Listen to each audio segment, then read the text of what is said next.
Hello and welcome everybody to another edition of the Buy Round. Today we are tackling the NRL Pie Chart podcast. Now, Charlie came to me with this idea and rather insultingly, he asked me, do I know what a pie chart is? I didn't ask you what is a pie chart. I said, do you know that pie charts have to equal 100%? And then therefore, by definition, do you know what it is? Well, not necessarily because... What type of pie chart doesn't have the full circle? Well, not many. None. If because any. then it wouldn't be a pie chart, would And it? I didn't question you in an aggressive manner. I said, hey, you know, it's got to equal 100%. That's what I said. Oh, it's got to equal 100%. You're like, of course I fucking know. It's got to equal 100%. Don't fucking have... I'm not from Yorkshire. Yeah. Should we explain what a Premiership Pie is? Because the way you introduced it, welcome to the NRL Pie Chart podcast. If I was listening, I'd be like, what the hell are these lunatics talking about? We're doing the NRL Premiership Pie. Yes. Premiership percentage chance of your team. What piece of the pie have they got? Shamelessly stolen from an American sports show, this segment. But it's a lot of fun. I really enjoyed watching it when I was watching the show. So we're doing that, Jimmy. You're going to do your Premiership Pie. Yes. What type of flavour would you like inside the pie? Interestingly enough, with the NRL going to Las Vegas, they're taking their meat pies with them. How will the Americans adapt to that? Are they?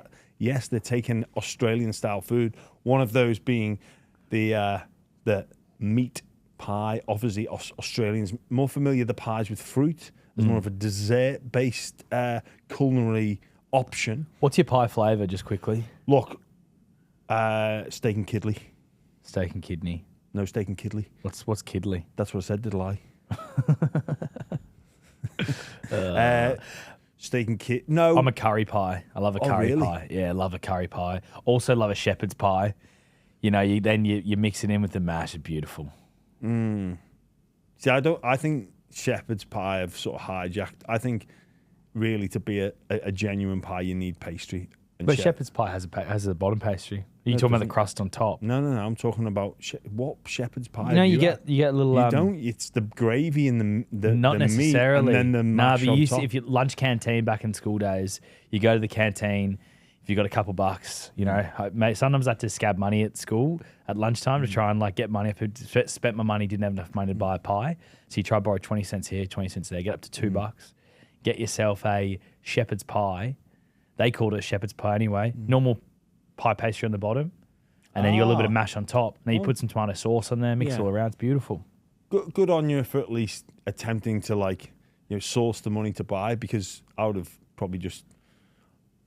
Oh, sorry, I didn't realise I had that on this. Let's just sneak it out at school mate, lunch. no. Our lunch cafeteria was high tech. Oh, was it? Like in terms of like, you couldn't steal from it. It was like locked doors. They had this little slit that you grabbed stuff through. All right. It was very, very I don't know why it was so defended. It was a school in Rose Bay Secondary College. But yeah, anyway. But I used to really enjoy a meat and potato pie until people who sweat start to smell like meat and potato pies. Yeah, yuck. Also, we get them Cream from, pie ever? Hey, it's not that type of show, Charlie. There's a shop in Liverpool, a bakery called the Pound Bakery, and get this: you get 2 meat and potato pies for £1 for £1. That's pretty good. Well, it is grim, but it's a bargain. Have you ever had an eel pie, or is that an East London thing exclusively? Eel? Never. Yeah. No. So eel pie is massive in East London. Is it? All the Cockney lads, yeah. Yeah. Grab their speckled hen, which is a tenner. Go get a couple eel pies. Ugh. Yeah, it's big gravy. Disgusting. Have you had the floating pies in gravies with mushy peas? And, all that. Yeah. Yeah, but eel pies, mate, East London, like that's a massive thing. I thought you should know that, being from Pie, Liverpool. mash, gravy. Job done. Meat, yeah. Job done. Pie, mash. That's mushy probably peas. enough pie chat. What about pasty? The humble pasty doesn't get. The pasties exist in Australia. Do you know what a pasty is? Like a pastizzi. Like have you ever had pastizzi Maltese? Like a cheese and have you onion ever pasty. have you had a pastizzi, Tony? Yeah, Maltese like pastry, beautiful. Yeah, unbelievable. Spinach and ricotta. Yeah, meat flavours, it's amazing. Pasty, cheese and onion pasty down Sayers. Sausage and bean pasty. All right, revelation. this is enough pie chat. Enough pasty chat. Yeah, pasties are out, pies out. We're getting into our Premiership pie. Yeah, we're starting from the bottom. The teams have a worse chance to win the comp, basically. Look, if you're sitting around the Sunday dinner, mum and dad have made a pie. If you're one of these 4 teams, you're getting a slither. A slither. And they're sharing 1% of the pie. Wow. So another way of looking at this, I say, if you run season 2026 100 times, these 4 teams win the comp once. Okay. If you ran it 100 times. I got a question for you. Sorry, not 4 teams. Got a question for you before you say that. Go ahead. Have you given every team a spot in this pie as well? Every team's got is involved in at least a percentage chance of some sort. Not every team gets a percentage. I'm saying. Some of them are grouped, but they're in that. No. It's just this one particular group is 1% of the pie. Yep. So it's Newcastle, the Dragons, and the Titans between them get 1% of the pie. So there's 99 slithers left between those 3. Yeah, I think it's fair to say that if season 2026 got played 100 times between Newcastle, the Dragons, and the Titans, I think even that's generous. I don't think anyone listening to this will argue with you. Some good news for the Titans, though, that Cooper Bye, they've got him shored up. That was a huge thing for Josh Hannay. But more importantly, Jimmy, Tino, his clauses are gone. That's massive. Yeah, I think, if I look at the Titans, they are still a work in progress. And Josh Hannay would fully appreciate that. I think, for them to make finals would be a huge deal. It really would. It be a huge deal for the Titans to make finals. That said, there was many experts that had them making the 8 last year. Maybe I'm too reactive in last season's poor showing, but I still believe they are a work in progress. I think that the Dragons are another team that would be in a group of teams that would look at last year and go, well, we're not that far away. But sometimes you can dress it up as not being far away, but the reality of the NRL is you're almost light years away. I think the Dragons, they've signed well in Keon Koloamatangi. They've still got some work to do. The young forwards that have shown in patches, glimpses, what the future could look like. But I still think 2026 is too soon to see them coming close to the Premiership. And Newcastle as well, last year's wooden spoon us to go from, the proverbial dump house to the penthouse is something that I can't see this Newcastle team doing, despite the fact I think certainly in and amongst the Newcastle circle there will be hope and there will be promise, and they've got some excellent players there in Ponga and Brown. If things go well and they get hot, then again I think making the 8 would be a huge achievement for that football club. But 1 in 100 chance of either 3 of those teams picking up the Premiership. I don't think anyone will argue with you on that one. The Knights was interesting when we had Luke Keary in here on Monday, and he spoke about Sandon Smith and having to just dial it back a little bit. Yeah. He had a few magical moments, but then playing alongside Dylan Brown and Kalen Ponga, he needs to be more of that conservative half when he's alongside those guys. I've heard a little whisper that maybe that's not what Holbrook wants. I think they're trying to look for they're going to play a bit of fuck it footy almost. Throw just the footy around, go for it. They don't think they have the pack to get into the grinded out matches, that they actually want to play that really expansive style, which is, for Knights fans, I imagine is going to be a huge sigh of relief because they have played one of the more conservative styles of footy, and they're going to get a team that's going to throw the football around, try some things. Yeah, I don't mind that idea in theory. Like it. You can talk yourself into it. This is what we're going to do. But, we know how momentum can change in this game, but also how quickly teams can blow you away. If you compound your errors, it can turn pretty ugly pretty quickly. And the fatigue factor of the game, the pace of the game, And then the pressure, because, you know, yeah, they've got Holbrook in who may look to implement that, but there's a huge amount of pressure on Dylan Brown to win games, and it's as simple as that. It's win games. Yeah, and I don't. Newcastle fans probably do care how to an extent, but if you give them the trade-off of how we play versus do we win, they take the win. absolutely. And then as well as the pressure that comes with NRL football and with not just Dylan Brown, but you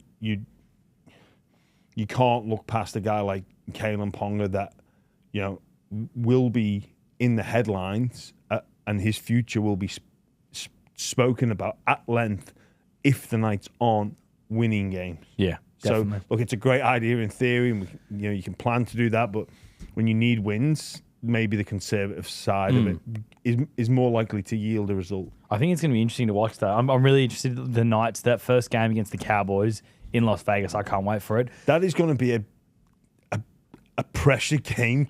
Like, it sounds almost wrong to say it. More pressure on the Cowboys, though, for sure. I think for sure. Yeah. Cowboys, the talk is Todd Payton's got like 8 to 10 games to save his job. And, you know, we did see quickly how, you know, the Warriors were embarrassed in Vegas, and, you know, everybody put the red pen through them, and it was just a poor start. But I think that this particular game, you're right, the pressure is on Coach Payton and the Cowboys team to start the season well. But when you're Newcastle, you're looking at this as like a genuine opportunity. Yeah. Like, genuine opportunity, first win of the season, and then we'll get the ball rolling. Like, it's a huge game for both clubs. Yeah, can't wait for it. Who have you got then in next in Premiership Pie? Yeah, so there's 3 teams that all take 1% each.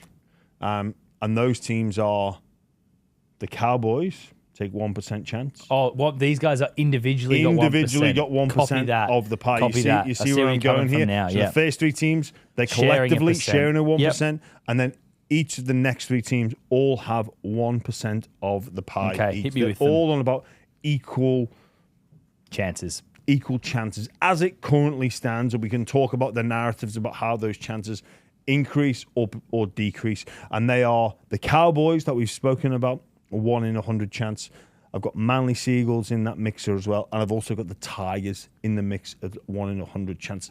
Maybe, look, if we're going through about, you know, if you had to split the difference, probably the Tigers at the forefront of that, and you could see them, if they can start the season with strong momentum, then perhaps we could see them look to cement a spot in the finals come September. But I've got those 3. Should we go with the let's talk about the Cowboys quickly, because it's been a big fall from them since, you know, they were in a prelim final against Parramatta a few years ago. Was that a prelim final? It wasn't it, against Parramatta?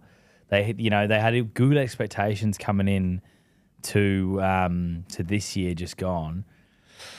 Their roster is far better than a team that should only have a 1% premiership chance, don't you think? Like, I'm with you though. I agree that they are a 1% team, but if I was a Cowboys fan, they're wasting this era of this good roster that they've got. Yeah, look at their spine. You look at Drinkwater, Tommy Dearden, a genuine international player. Reid Marnie goes up there now. Reid Marnie, I really like. I think he'll bring a lot to that club. Purdue, one of the better young players in the game. And then a sprinkling of Origin players in and around them as well. Helam Lukey, if he can stay fit. Yeah. I mean, we're all, you know, crossing our fingers and our toes, hoping he can have that real.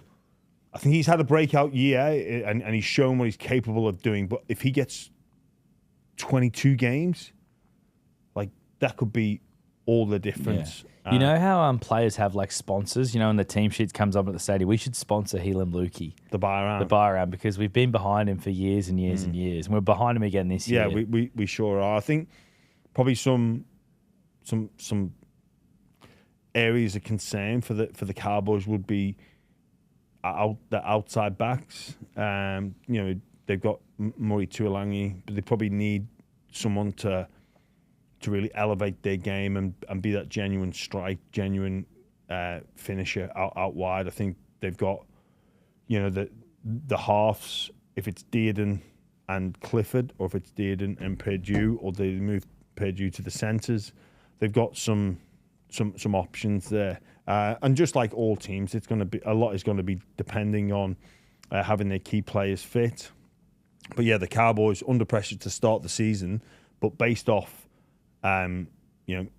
previous historical evidence around the number of Origin players in the roster, if they can get it right, that 1% chance after 4 weeks will be quickly increasing. Next up, Manly. Again, there's still question marks.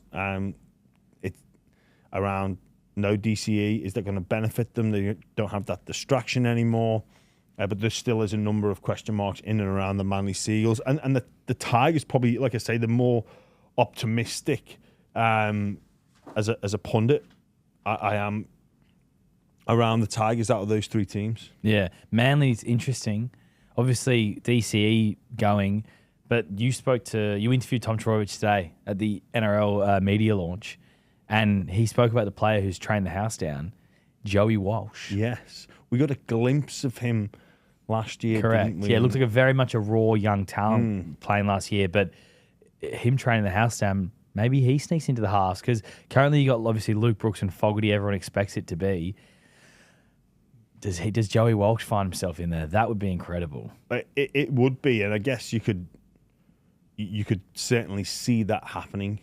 Where this young half sort of gets the taste of it. It is a big toll on the bodies of young halfbacks, and I think it would be harsh to throw him in for a full season, but maybe you could see him playing like 8 to 10 games with a plan of taking one of those halfback spots off Brooks or Fogarty, respectively. Yeah. The following season. Do you reckon it would be Brooks most likely, given they've just brought Fogarty in? Yes. And Brooks has obviously had a good NRL career, but he's been a bit of a disappointing buy for them. I think there's been positive signs from Luke Brooks when he's been at Man. I think he's been the type of player that when they've played well, he's played well. And when they've played poorly, he contributes to them playing poorly. I think he's... But is that the tag with a lot of the Manly players? Like that's Ryan Girdler called them flat track bullies a few years ago when they were on that good finals run where Tom Trbojevic was humming, and he's Ryan Girdler was proven right. They've over the last couple of years. Yeah, I don't like to use that term. I think there's a lot of players in a lot of sports that really struggle when things go badly, and Luke Brooks has been under enormous amounts of pressure for his whole career, and you can see that weighs in him. But when Manly go well, he goes well, and he breaks out of having to control the game, or it's the head noise, or whatever it may be. But we can. I look back to my predictions on Manly last year, and I thought they were going to be Did you top four? I think I had them even? top four. Yeah. So that's where my head was at 12 months ago.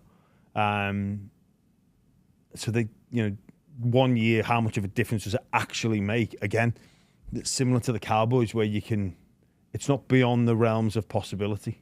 I was listening to the bloke preview on Manly Seagulls, and all of those guys had them quite low on the ladder. I know Dan and Cam, Rugby League Guru, all of them are very unconfident about Manly this year. I hope they go well, because I'm a huge fan of Anthony Seibold. Yeah, well, I think, if season 2025 has taught us anything, it is beware the written-off team. Beware the under the radar, the team that is supposed to finish near the bottom. And I think that the margins are so fine. I was meant to say this, that before I started this podcast, I was going to say that I think because of the quality of teams in this year's NRL competition. So you distracted me with all your pie stuff, by the way, in different flavours. And what were you on about? Curry pie for curry me. pie, disgraceful. I like shepherd's pie. I don't mind Shepherd's pie, not technically a pie, but anyway, you Chunky distracted me again. chunky steak pie as well. I think this could be the year that turns a lot of people's opinion on the wild card, because I think we're going to see some really good quality footballing sides miss out on finals. And I think the court of public opinion might just change and go, well, you know what? I want to see teams 9 and 10 compete in September, because I think it would add to the product. Yeah. I think it would generate more interest, where maybe in previous years I've thought, well, and you know, not speaking for anybody, but talking to people in and around the game and the fans in pubs and cafes and whatever, there probably was a feeling of, well, those teams in 9th and 10th haven't done enough, or there's not enough quality there. Where I think when I've looked at the teams, certainly on paper, I think there's enough quality now. So I think this appetite will come, and it will be more accepted. It won't be as rewarding of mediocrity. Yeah. You know, I think we can take into account injuries that, you know, if we look at Parramatta last year, I can't recall exactly where they finished, but the form that they were in, they were which on was fire. all due to injuries, they would have actually, you know, if they'd have got one of the wild card positions, that would have been entertaining for the finals. Or if the Dolphins had have got players back towards the back end, which obviously didn't happen, but let's just say if, again, they're going to add to the comp, they're going to make the final series more exciting, and people are going to sit back and go, well, you know what, those two sides, like, tell me, is there an NRL fan out there that wouldn't have enjoyed to see Parramatta at full strength in finals and the Dolphins at full strength in finals last year? I think you'd say absolutely. Give me some of that. I want to see what they shake it up. I think that is going to be. I think this year could be the turning point for that. Yeah. Well, last year was one of the closest years of footy in recent memory. Just felt like every game was a contest. I think this year, historically speaking, there's normally 5 or 6 shit teams. Normally. This year, I can't on paper say that there's any shit teams, like noticeably bad teams. There's a couple of teams where you go, oh, they probably won't go very well, and I think you named them sharing the 1%. But all the other teams are like, oh yeah, they could make the 8. That team could make the 8. Like, normally things are so much more obvious coming into a season. Where this year it's so close, it's so hard to really get a read. Now, I know you've got to do your top 8 in a couple of weeks, and good luck, because that's going to be hard. It is so hard. Just quickly, that the last team there is the Tigers. They've got a stable roster, really stable roster, and I think this year Luai is going to explode for them. How much confidence does he have? You can just tell the way he's carrying himself. And I think Taylor May, the acquisition of him is huge. Again, you know, you talk about Newcastle wanting to implement this free-flowing style of football. Well, when you think of the Tigers and their success in 2005, that was what they were about, and it was led by their coach. They bring in Kai Pearce-Paul, who, you know, speaking to people within the game, was told to pull back on his natural offloading.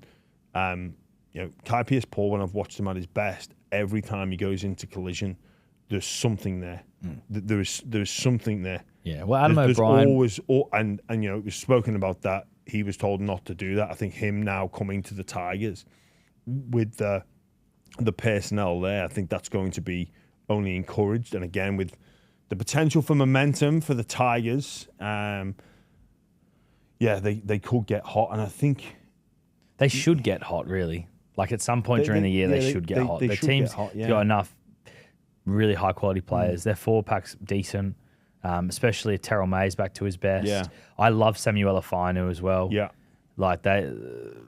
I don't know. Do we settled at 7? Yeah. Hopefully for him. He's another one in that player that's been, you know, disproportionately affected by the injury gods. The stability that he could bring, that sort of cool head in and amongst the, you know, those players that naturally, almost like myself, very very emotional. He'd be great for them. Cool, calm, collected. So, the Tigers could get hot. Yeah. Who's next then on the Premiership Pie, Jimmy? Premiership Pie, 2 segments of the pie, 2 percentages of the pie. So double what anybody else has had, at least double. And that goes to the Parramatta Eels. Again, we talk about getting hot. Wow, they got hot last year. They've got 2%. They have 2% of the pie. I love the Eels this year as well. Eels are my second favourite team this year. I love what they're about. I love Mitchell Moses so much, and I love the. I know it's for 1 year, but I'd love to see how Pezzett and Moses go together. That's really exciting. It's going to be interesting that the sort of short-term relationship. Very interested to see how that goes. We've spoken, plenty of times on the importance of Moses. That relationship with Pezzett. You could probably say it's more 2 genuine sevens as a halves pairing. And they've got some young, exciting players like De Silva's still yet to hit his potential. And no doubt Riles will be looking to get the best out of that. I still think there's a few missing pieces. And I think people will say, yeah, look, well, the Eels were happy to let Lomax go. And maybe they were. But I don't think anybody could deny the contribution of Zach Lomax. And I'm not talking about the tries or competing on kicks. I'm talking about the backfield carries. Like, that is a really difficult aspect of the game, one that doesn't come naturally to a lot of wingers. Zach transitioned into a winger from playing in the centres, and he contributed ridiculously. Was there some games he was like 30 carries a game? I can recall calling some games. He's immense. And just tireless in his attitude to backfield carries, and then finishing the set off with a strong kick chase. The kick chase you can do, so you can, whoever comes in for him can replicate that, and that can be a bit of an attitude thing. And I think we'll see more and more teams look to, allocate that task to certain players within their team, because it becomes a genuine try-scoring opportunity out of almost nothing. But Zach, I worry about where the Eels are going to get that backfield advantage. Moses and Pezzett's kicking game will help counteract that, but still, there's nothing beats, or not much beats, a Zach Lomax carry on play one from kick return. Do you think that Moses and Pezzett, out of all the halves combinations in the comp, are going to have the best kicking game? On paper, yes. But usually what you'd say is Moses' kicking game is incredible. Yeah, it is. But Moses with Brown, I want to make a guess, 90% of the kicking would have been done by Moses? Probably about right. Yeah. Yeah. Let's go Pezzett Munster when he filled in. I'm going to say maybe 80-20. Yeah, Pezzett did most of the kicking. Pezzett to Munster in favour of Pezzett. Well, they're not going to... 50-50. No, but that's what it doesn't matter. I'm saying together as a combination. Yeah, but does that they'll make have them... the 2 best dual kicking games out of every team in the comp. 2 genuine. Yeah, 2 genuine. So it's. Would you say Hunt? If Hunt was playing, Hunt's at 9, and Hunt and Reynolds obviously it's 7. Yeah, because Mam's not going to do a ton of kicking there. It's hard to argue against, but having 2 genuine kickers doesn't mean it's necessarily better. It might. No, because they're not warm. No, not because they're not warm. It's just the frequency of kicks, and believe it or not, Mitchell and Moses would never warm into the game, but sometimes it's better to have 20 kicks a game than or 30 kicks a game. Yeah, 30 kicks a game than having, we're split 15-15. Yeah, of course, but I doubt the split. Surely Moses is going to be the more dominant half. Yeah, you would assume. Yeah, yeah, you would. Yeah, you would. Yeah, but next on the list, then, Jimmy, who have you got? Next on the list, Warriors. They've got 4%. 4%. Yeah. The Warriors. Yeah, so they get a bit of love. The Warriors. So we've won season 2026 100 times. The Warriors come home with 4 premierships. Or we run the season 25 times and they get 1 premiership. Exactly. That's Not a how lot to maths happen. works. Not a lot to happen. Yeah. Why is that, Jimmy? I think that the learnings under Webster over the past couple of years, coupled with the young players, I think that the vibe over in New Zealand is absolutely exceptional. I'm expecting for them to make their home ground advantage even more beneficial than it's been in yesteryear. We know that injuries really did cost them big time last year. So with super advantage of the home ground, with flights from opposition, the atmosphere in and amongst that stadium, they should be winning 11 of their 12 home games, if that's what they have. I don't know with Magic Round and whatnot, and maybe games on the road, but you'd expect 11 of 12 would be the standard that would be looking to be reached. Mm-hmm. The learnings of the young players. I know you really like the Warriors. I love the Warriors this year. And yeah, can I tell you why I love the Warriors? Go on. I just love their forward pack. Like Mitch Barnett and James Fisher-Harris. I'd actually think that's the best front row duo in the game. Then you throw in a guy like Leka Halasima, who surely starts this year. Like, I know he played a bit off the bench last year. He started a couple games. Man, that guy has to start. He's an absolute freak. And I don't think he's like a Spencer Leniu where he comes off the bench and he makes a big impact. I think you just throw Halasima out there from the start and just let him wreak havoc. He's got, like, think about this kid. He's played just over a season. I think he played a handful of games in 2024, and then he's obviously played a lot of games last year. He's had 2 of the best match-winning tries over the last couple of years we've seen, over the last decade we've seen. And then he's also, on his debut, I think it was, he nearly scored like the greatest match-winning try ever. Like, he's like a 1 in a million, Leka Halasima. 1 in a billion. Yeah, he is something. And then Metcalf's health's the biggest concern probably for them. And yeah, they've got some work to do, the Warriors, but there's enough there for them to build off. So that's why they get the 4 percentage points. I like it. And who's next, Jimmy? Well, we've got a couple of teams on 5 and 6, respectively speaking. So in and amongst this are the Sharks, Souths, Canberra, and the Dolphins. And I've allocated for those 4 teams 22%. 22 percentage points of the pie. So 2 of them are on 6, 2 of them are on 5. Yeah. All right, start with the 5s then. I've chopped and changed numerous times. I'm trying to split the hairs here. And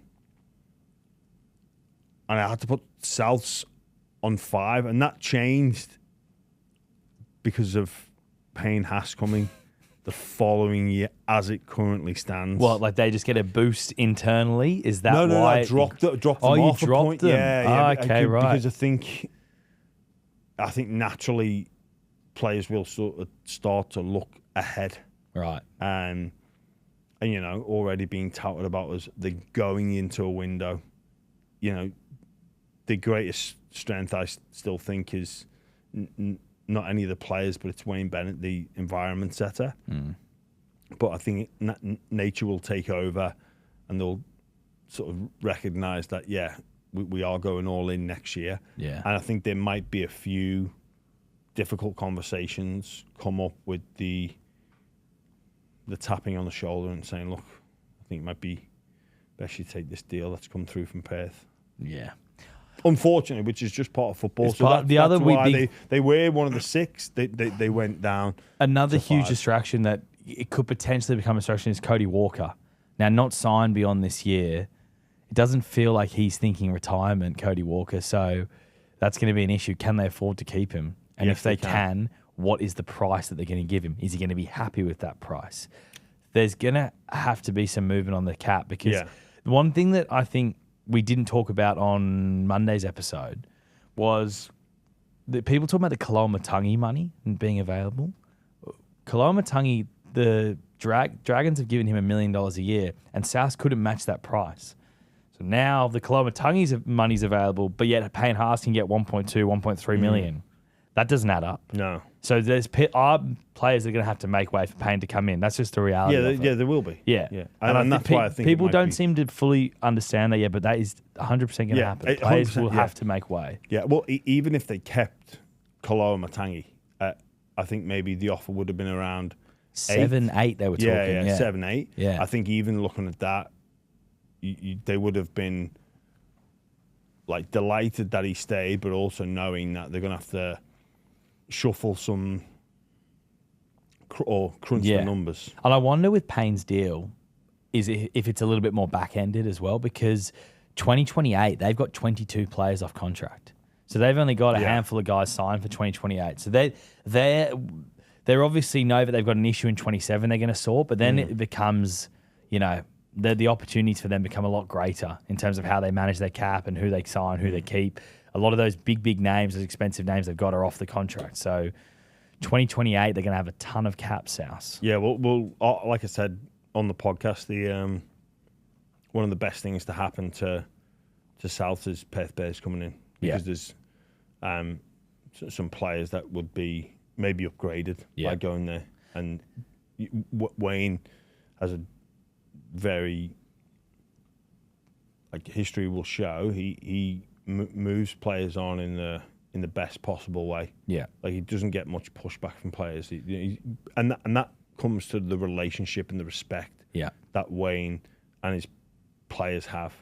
I think we've said it a couple of times. South season is probably got the biggest difference between how good it can go and how bad it could go. They are like it's a really hard team to get around. If everything goes well, they're a contender. If Dave Fafita's back to his best, if Brandon Smith's back to his best, if Latrell Mitchell gets back to his best, the only thing is it's a lot of ifs. Yes, it is. So it's a lot of things they need to happen in their favour for them to win the comp. The other team on 5 percentage points, Sharks. Sharks, okay. Yeah. Still lacking that extra level. Yeah, I think for me watching them, they look best when they play off Brayley. Mm-hmm. And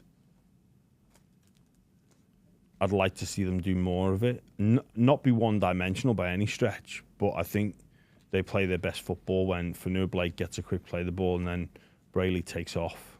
But they probably need some players to have like genuine breakout years. Like, look last year at Robert Toya versus Kale Iro. Like Toya plays State of Origin. Now I know Iro geographically doesn't qualify, but if someone like him can become a real genuine game-breaking centre that's, jumps somebody like Jesse Ramian in the pecking order and becomes like a wow factor player. If Nico Hines can, repeat the form that got him into State of Origin, got him that long-term deal. Got him the Dally M medal. Yeah, got him the Dally M medal. So these are the things that the Sharks will be looking for. Yeah. They've definitely got the pack, don't they? It's going to be really interesting with their pack and the players they've got off contract. And because they've basically got this strategy with their roster for this year. They've got a ton of players coming off contract. And they've said to them, play for your contract. So guys like Toby Rudolph doesn't have a deal for next year. Sifa Talakai, he's another one who's off contract. These are big names within their team, and how those guys deal with the fact they're playing for their contract. And if things start going, poorly for them, if that then affects the group, it's kind of a risky strategy. I think we've already saw or witnessed the best in Toby Rudolph. Like, he looked like he was playing with a point to prove at the back end of last year when he got back from that injury. So I think it's bringing out the best. And, there's a couple of clubs where you sort of get 4 middles, 3 middles, and they're all a bit samey. And they're all really good players, but you need one of them you need them to be great. And it's all well and good. It's all well and good being good, but you won't want them to really skyrocket into into like origin chat. It happened at the Dragons when there was Jack DeBellin, Paul Vaughan, Tarek Sims, Tyson Frizzell, and they all accelerated together and they all played Origin together. But really, I think Tyson was already there. I think Sims had played a couple, but it was like, well, for Jack DeBellin and Paul Vaughan, it was like an acceleration in them. You guys had some pack, didn't you, for that team? Like that year, yeah. Incredible, yeah. And Cam McInnes wasn't too, it was splitting hairs between him and Cook on who got the 9, but there was almost a collective, that was a collective move. Like, can those players at the Sharks that we're talking about do that? Like, that's up to them.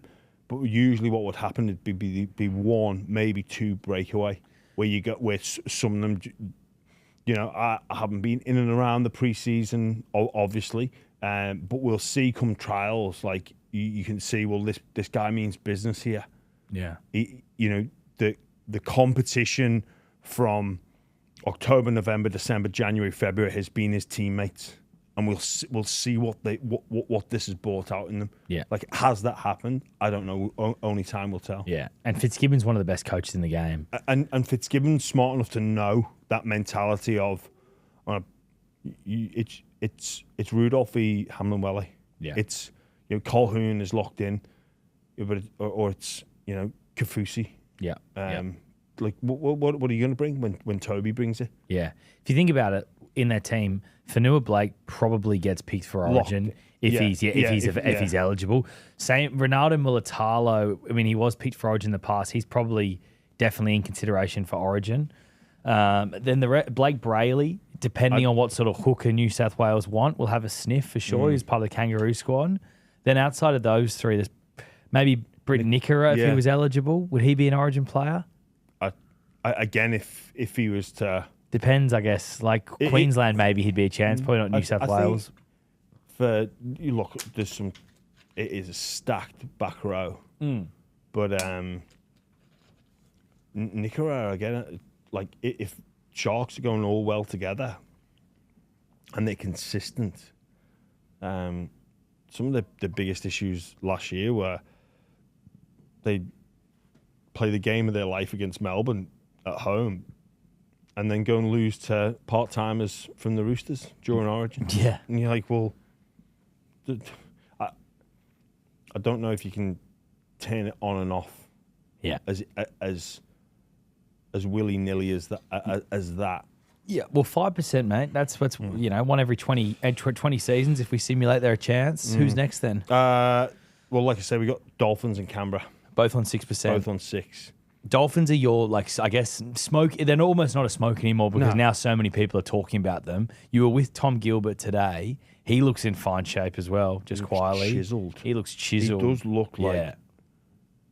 He looks ripped. Yeah. He's back. He's fit. He's ready to go. Flegler. Morgan Knowles.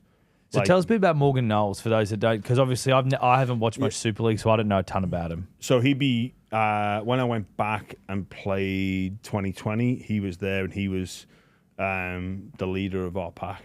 Wow. Like, he was the leader of our pack. And, he'd have only been sort of 23, 24 at the time, but he brought an intensity and approach to everything that we did. It was led by Morgs. Some lads not too far behind him, but he was the standout and such a pleasant human being to be with. Got his testimonial there at Saints and great relationship with Christian Wolf. Herbie, I imagine, as well. I think it's more Christian Wolf because he coached him at St. Helens. So there's the natural, Wolfie knows what he brings. He knows what Dolphins need, and he's brought him in. Mm-hmm. And it's a big if.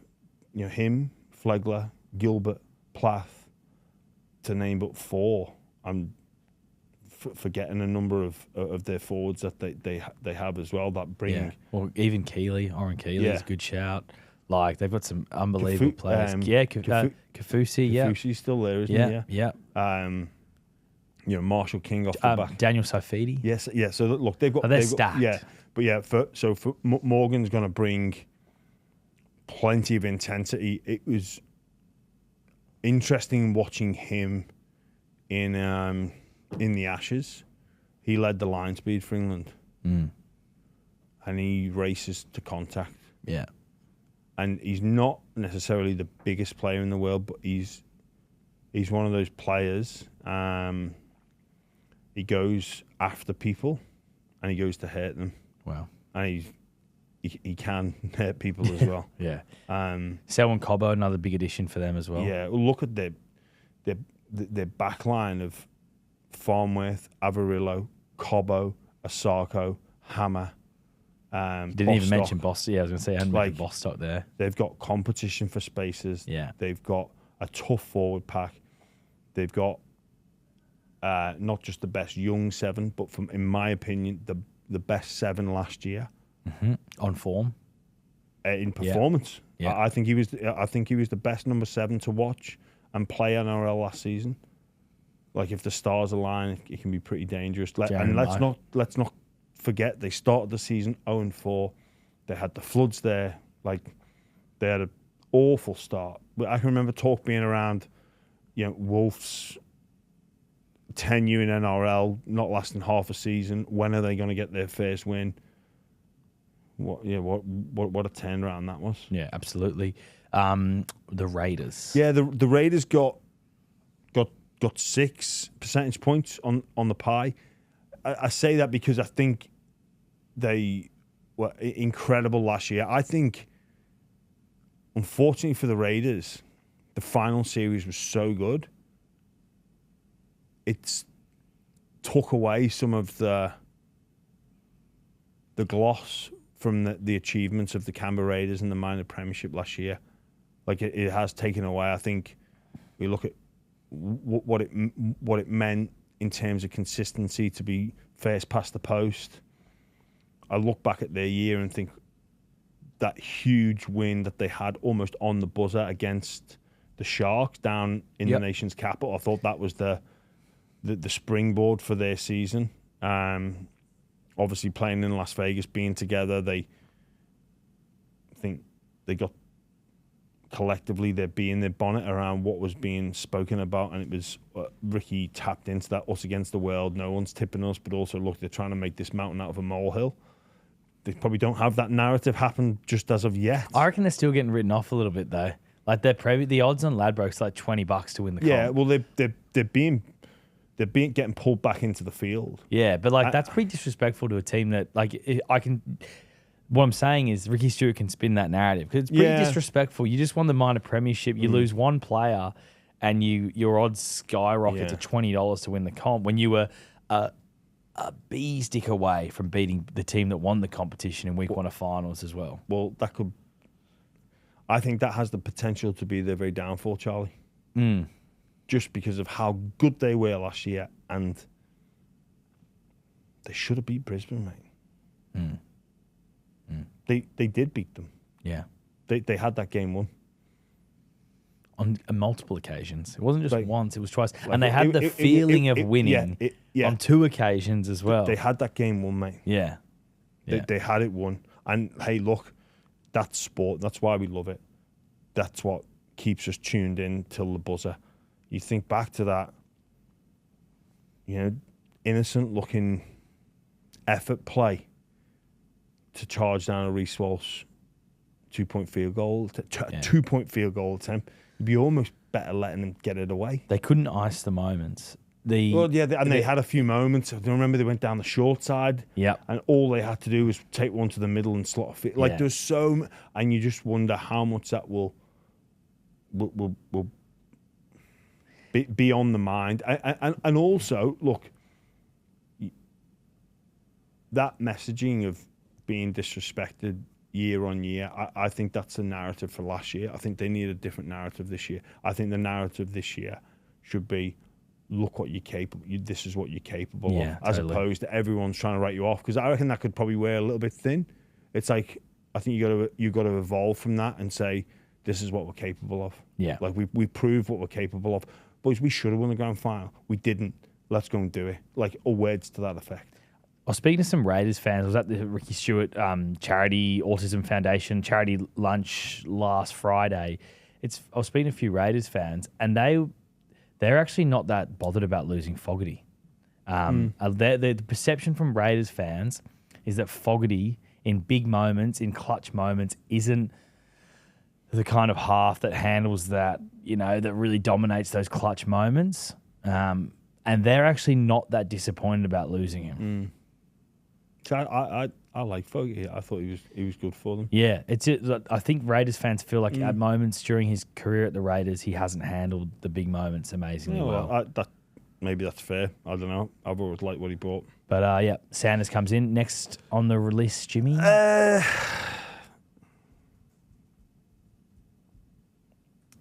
There's 21 percentage points between these two teams. 21 percentage points. So one's 30, one's 9. No. 21 percentage points between these two teams that I'm about to mention next. So one gets 10 11, and a half. one gets 10. Okay. Not 10 and a half. I'm guessing the Dogs is in one of these Yeah, two. they are. They are. Alongside the Roosters. And I've gone, as it currently stands, I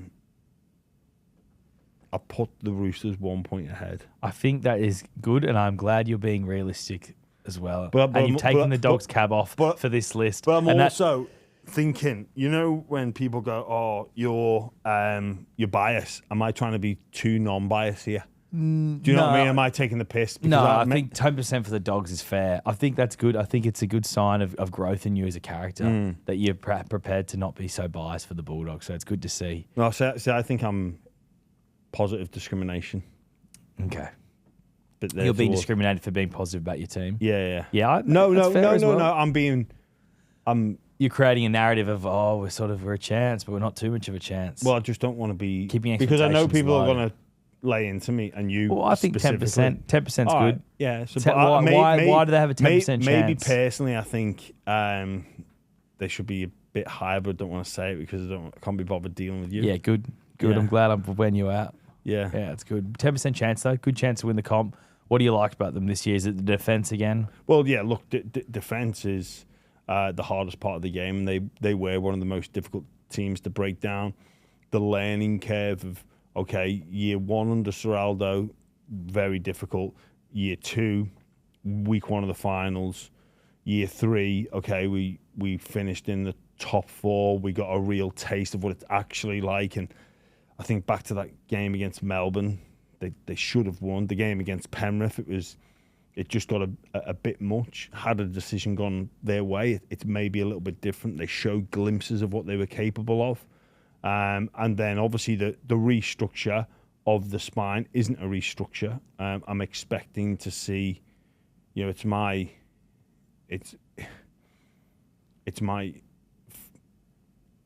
not hope, but my expectation this year of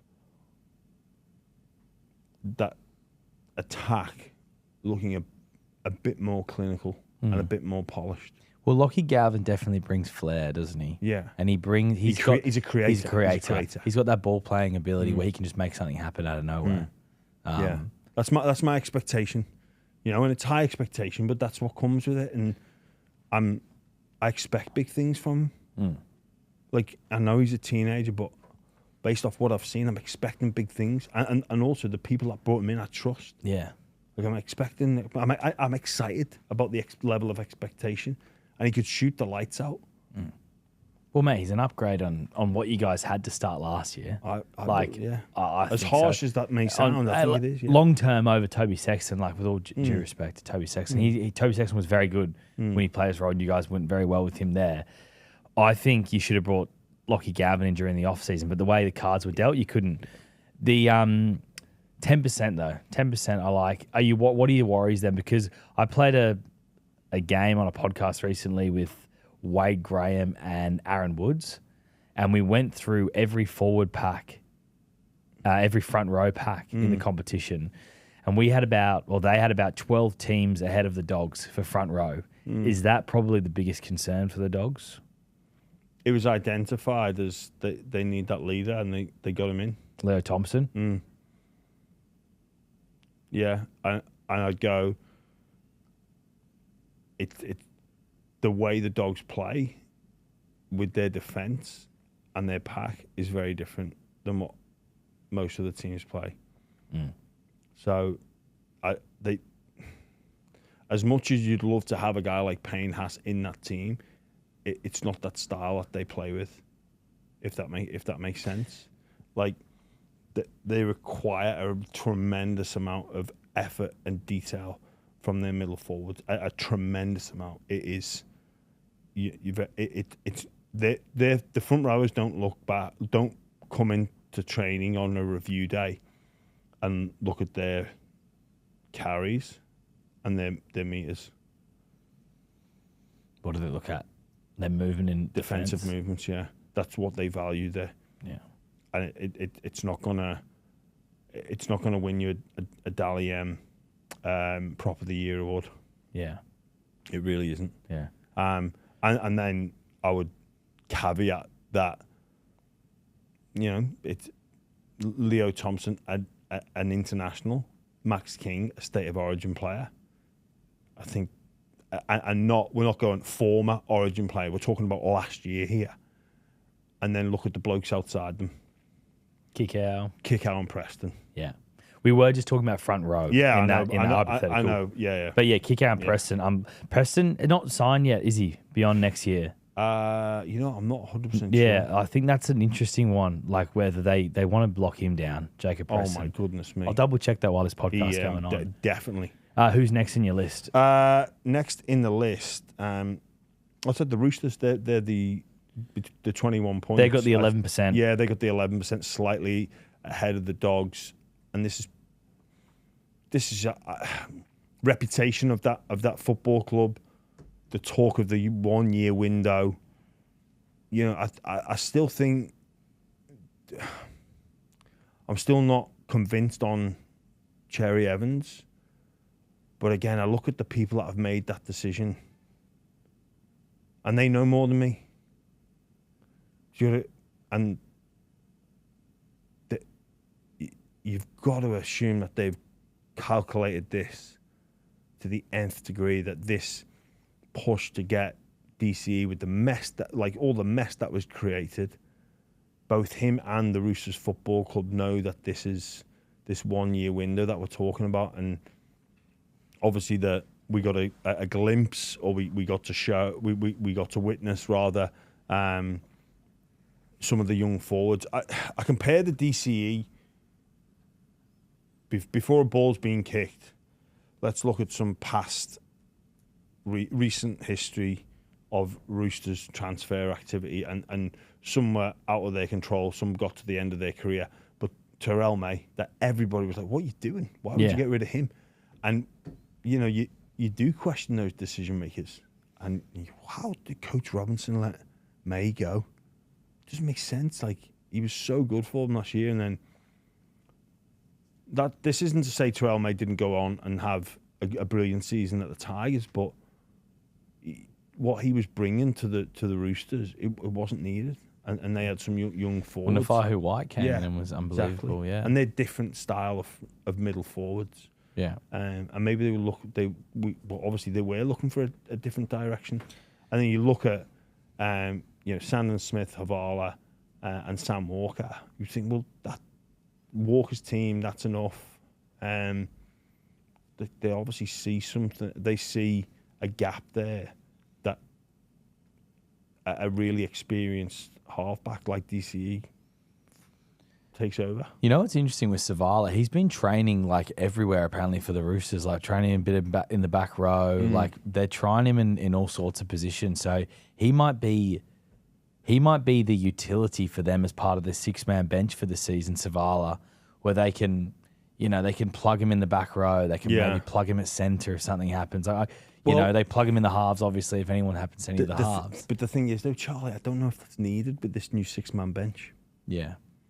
But I guess they'd have him there as the halves cover anyway. Yeah, but then he's got extra utility value, but that's like a Matt Burton. But they've already got the best utility in the game. And Connor Watson. They've already got him. Yeah. They've got the New South Wales specific Well, it's interesting because Number Savala 14. played a game in the back row last year. I wonder if he'll spend some time at back row to start the year because they love him. Like you spoke to Teddy today. Yeah. Who did he say was training the house down? Savala. Yeah. Like they love him there at they the Roosters. do. Yeah. But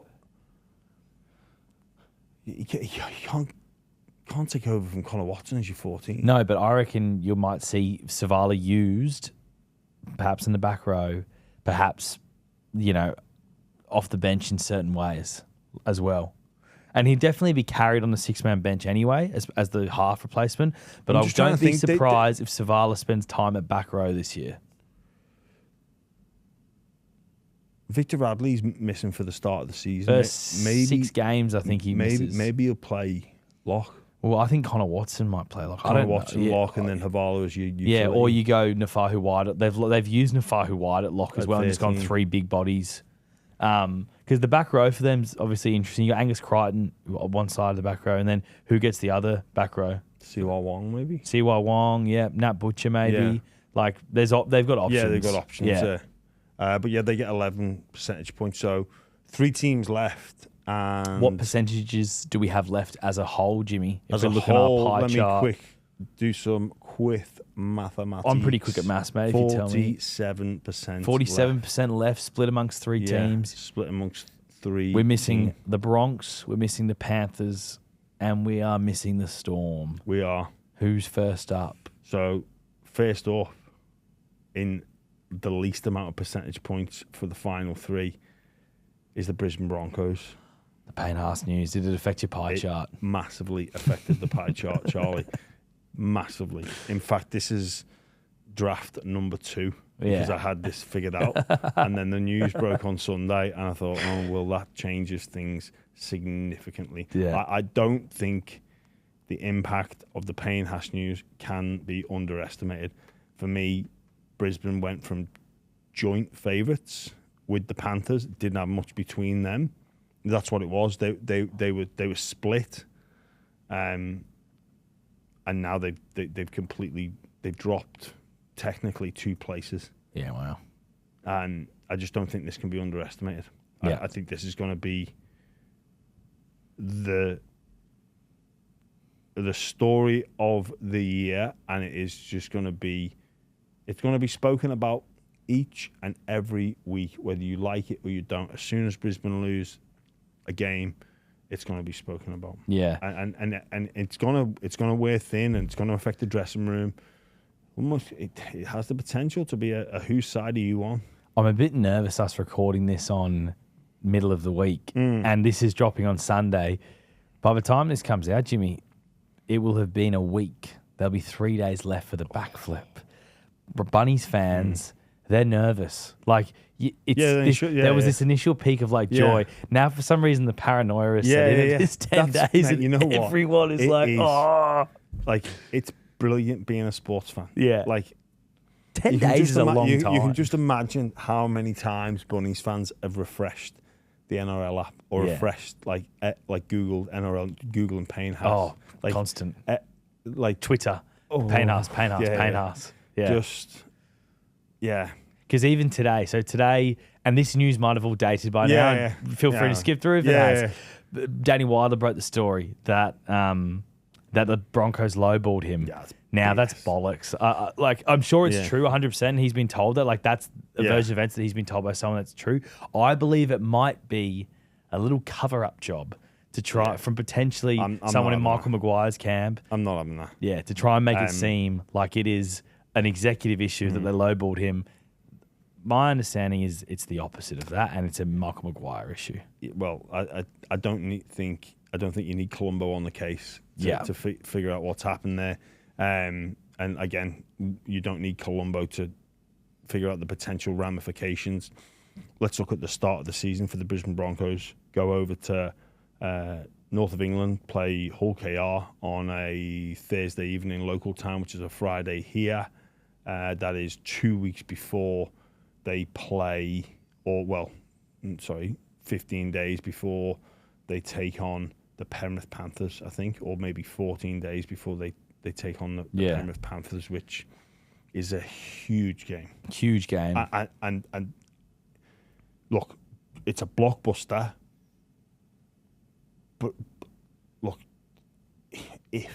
big if Penrith win, Brisbane lose, like that's the chat starts. Yeah, it's a huge test for them with everything that's going on. Because if they win that game, Jimmy, it's like it has the opposite effect. Yeah. It's like, oh, everything's fine. We just beat Penrith. Relax, everybody. Yeah. It's actually, do you know what? Would you rather that game to start your year if you were the Broncos and the pressure of it starting to build on them?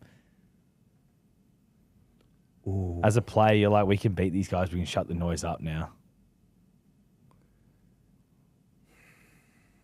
That's I don't know. Yeah. You take you know your natural instinct as a footballer is run towards every fight. Yeah. And go and take it on. But be interested to know what Broncos fans would want. Would they want, you know, a cruisier start, especially after going to England? Like, you know, it's and Toowoomba for 2 weeks as well. Don't forget they went to Toowoomba for 2 weeks. Let's not forget that. Yeah, so that's where they're on. On 13. So second, Penrith Storm. I'm gonna guess you got the Storm in second. Then. Yeah, got the Storm next on 14 percentage points. Yeah. You know, some player personnel moving on out of their control. Again, I'm looking back to last year. You know, we could. I know the Raiders had that game won against the Broncos, and who knows what could have happened.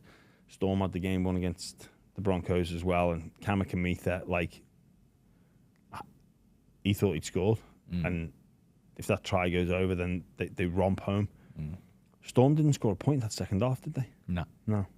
Like, how much is that burning them inside like that? Yeah, we had it. Mate, the pass to Pappenhausen, which Reece Walsh intercepted, which is Ross knocked down. So many. Even Pappenhausen, remember when he runs to the corner on the right-hand touch line towards the end of the game as well? Like, he just had to pass it. Like, there was so many moments where they could have won it.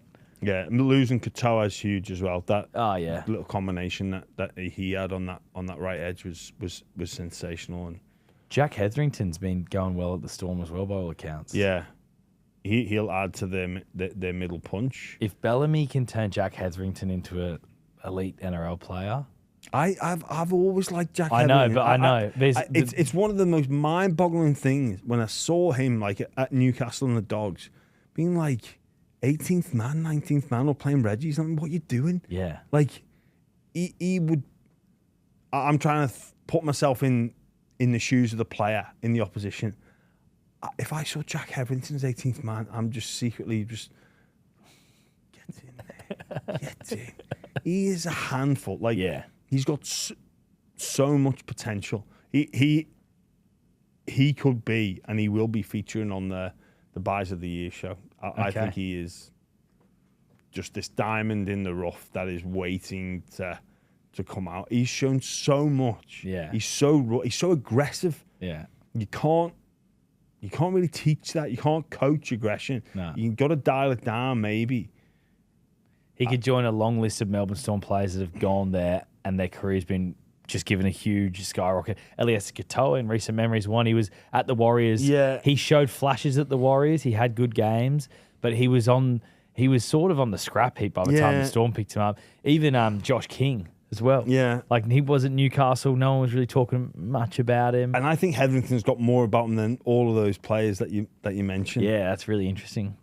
Yeah. I wonder how they use him. I wonder if he's in the back row. No, he's in the middle. Yeah. You can't have him on it. Well, I mean, it's Coach Bellamy. You can do whatever you want. But, I mean, off the bench in the middle.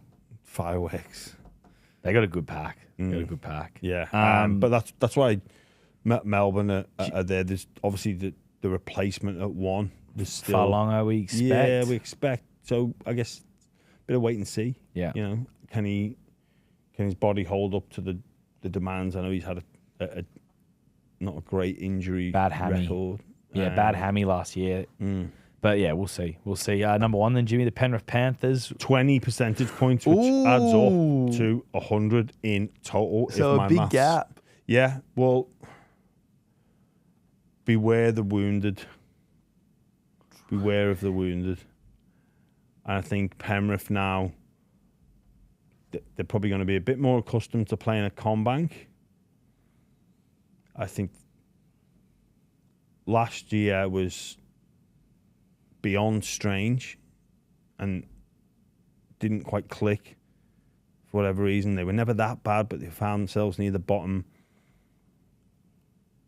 I'd love to have seen that final against Brisbane and the Penrith Panthers have not travelled to New Zealand. I think it was maybe just one game too far. Broncos had the week off and Penrith had just come back from New Zealand. And you know what, for all the naysayers about Madge's training methods, maybe it was that grueling intensity that got them over the line against Penrith in the last stages. But maybe it was more Penrith ran out of juice. It maybe a bit of both. Yeah. But I think 14-0 up, I think, at one stage in that game. Yeah. The Panthers. Yeah. Yeah. Maybe that's why Madge has doubled or tripled down on his methods. He's looked that's where the game went. Second half against the Melbourne Storm, that they won. Their fitness. Hey lads, it's working. What are you talking about?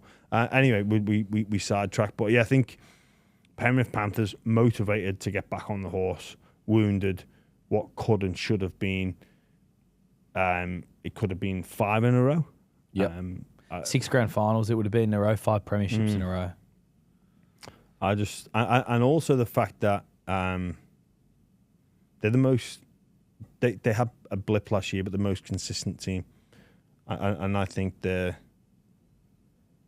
arguably being disrespected with me only giving them a 1 in 5 chance. I can't wait to see how Talangi goes this year as well. Yeah.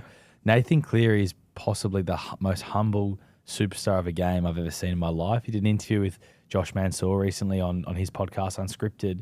Really good chat. But like Nathan Cleary is just so humble. Like he gets asked the question, what's it like when people call you the GOAT? And he's like, I hate it because I'm not the GOAT. Like I'm nowhere near it. Like just humbles. He's like, for me, someone calling me the GOAT and someone calling me shit doesn't mean anything to me because they're just opinions. Like you can't quantify any of it. And like, I just think he's an absolute superstar. And, to have someone be that good and that humble as well is like amazing. Yeah, I think McLean could have a good year as well. Oh, definitely. I think Isaac Tungo was a bit quiet last year as well. He'll have a bounce back year. McLean v Crichton was mid-season. Dogs played. Yeah, box office. Absolute box office.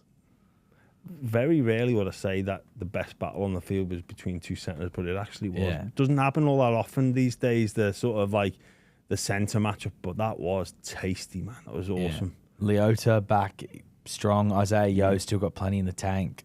Dylan Edwards was busted last year as well. He was. Like people need to understand he was playing hurt. He was. Yeah. Well, he was playing injured. Yeah. He was playing injured. And I think there's a difference between playing hurt and playing injured, I reckon, Charlie. Yep. He looked like he was injured. So what's the difference in your, like, injured is a genuine injury to a body part, where hurt just a bit bruised and battered? Is that what you're saying? Hurt you can push through. Yeah. I think you can push through being hurt. Like your shoulders hurt. You can get a cork or a dead leg. An impact injury hurts you. But when you're injured, it immobilizes you. It takes away your stride length, your power output. So it looked like it was a knee injury. Which if your knee, there's a difference between having a sore knee and an injured knee. Yeah, like 100% there is. And I think he was injured last year, not hurt. Yeah. I think they win the comp as well, Jimmy. I'm with you. 20% chance. Love to see it. Obviously, we've still got our full season preview stuff to come as well. Yes, we do. We do, Charlie. We got come. that. But the pie chart has been amazing, and obviously really disappointed in you for your opinion of me and not knowing or thinking that I didn't know or assuming I didn't know what a pie chart was. I've even put some tomato sauce on that one for you, my friend. Oh, beautiful, mate. That's fantastic. I appreciate your pie. It's a great pie. And it's maybe something we can do throughout the year as well. Once some teams get eliminated, you can really start to, maybe it's just 4 big dogs who have got all the percentage of the pie by that point. Start of the year, you got to give everyone a chance. Everyone's in the hunt. But I can't wait. It's going to be a good footy season. I can remember one of my. I've just thought of this actually. Yeah. One of my coaches under 15s or under 16s for Black Buck Royals. We were playing. I think we were playing Wigan St Jude's. The next we trained on the Saturday, playing on the Sunday. He goes, "Listen here, lads. The only thing they get here is a fucking bit of pie after the game." We were like, "Yeah!" Brilliant. On that story, we will catch you all very, very soon.